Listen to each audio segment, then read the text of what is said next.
बिस्मिल्लाहिर्रहमानिर्रहीम। नाज़रीन, आज हम बात करते हैं मुफ्ती शेखुल हदीस, शेखुल कुरान, मौलाना और शेखुल तफसीर के बारे में। ये कैसे कहते हैं, हम रोज़मर्रा की ज़िंदगी में इसके बारे में सुनते हैं, लेकिन किसी को भी पता नहीं कि ये क्या चीज़ है। सबसे पहले आते हैं मुफ्ती साहब के बारे में।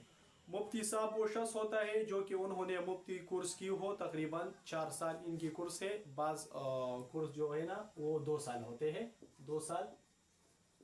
इसके बाद मुफ्ती बनता है। ठीक है, मुफ्ती वो शख्स होता है जो फतवा देते हैं इस्लाम के बारे में, यानी नए नए फतावे और मसाइल का हल निकालते हैं। इसके बाद वो जो है ना ज़रूरी मसाइल और नए मसाइल का हल निकालते हैं। सबसे जो मशहूर मुफ्तियान अज़ीम हैं वो मुफ्ती तक़ी उस्मानी साहब है और मुफ्ती तारिक मसूद साहब है। इसके बाद आता है मुफ्ती सलमान अज़हर साहब, जो कि आजकल सोशल मीडिया पर बहुत ज़्यादा मशहूर है। इसके बाद आते हैं शेखुल हदीस साहब के बारे में, जानेंगे कि ये क्या चीज़ है। शेखुल हदीस उन शख्स को कहता है जो कि हदीस पर मुकम्मल उबूर उनको हासिल हो, यानी हदीस के बारे में जानता हो, जैसा कि बुखारी शरीफ पर मुकम्मल दस्तरस हासिल हो, मुस्लिम शरीफ पर, अबी दाऊद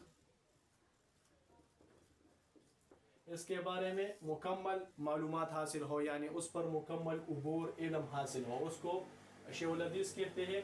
सबसे जो अजीम शेखुल हदीस इसके बारे में कहेंगे मोहम्मद कासिम नानूतवी देवबंदी, रशीद अहमद जंजूही रहमतुल्लाह अलैह, शाह मोहम्मद इसाक देलवी रहमतुल्लाह अलैह, ये शेखुल हदीस भी थे और शेखुल कुरान भी थे।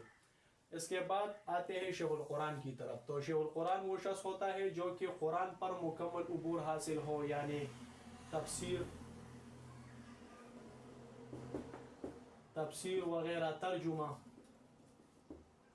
सही तरीके से आता हो और मुकम्मल दस्तरस उस पर हासिल हो, उसको शेखुल कुरान कहते हैं। सबसे मशहूर शेखुल कुरान जो है ना वो अब्दुल गनी मुजद्दिदी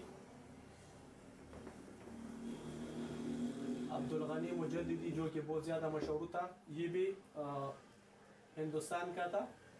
और शाह मोहम्मद इसाक देलवी रहमतुल्लाह अलैह, वो भी एक शेखुल कुरान भी था और शेखुल हदीस भी था। इसके बाद आते हैं मौलाना साहब की तरफ। मौलाना साहब फारसी और अरबी ज़ुबान का लफ्ज़ है, फारसी और अरबी ज़ुबान का लफ्ज़ है,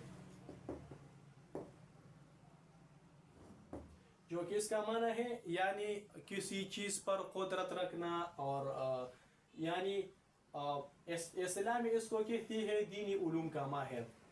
उर्दू में उनको मौलवी भी कहा जाता है और पश्तो में उनको मुल्ला कहते हैं। सबसे जो मशहूर उलमाए किराम है, यानी आलिम भी कहते हैं उनको, आलिम दीन भी उनको कहते हैं, यानी सबसे जो मशहूर उलमाए किराम है इसमें मौलाना तारिक जमील साहब है, मौलाना तारिक मसूद साहब है, यानी बहुत ज़्यादा उलमा है, बहुत ज़्यादा आपको मिलेंगे। इसके बाद आते हैं शेखुल तफसीर की तरफ। तो शेखुल तफसीर भी उन शख्स को कहता है जो कि कुरान की तफसीर, यानी तफसीर इब्न माजा, तफसीर इब्न कसीर है, तफसीर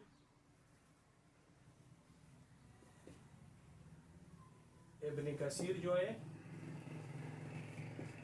वगैरह, तफसीर रूहुल मानी, ये मशहूर तफसीर है। इसके बारे में मुकम्मल मालूमात हासिल हो, मुकम्मल इल्म हासिल हो, मुकम्मल उबूर हासिल हो, उनको शेखुल तफसीर कहा जाता है। तफसीर यानी कुरान की तफसीर, कुरान के जो है ना मुकम्मल तशरीह, कुरानी मुकम्मल तशरीह को तफसीर कहते हैं, को तफसीर कहते हैं।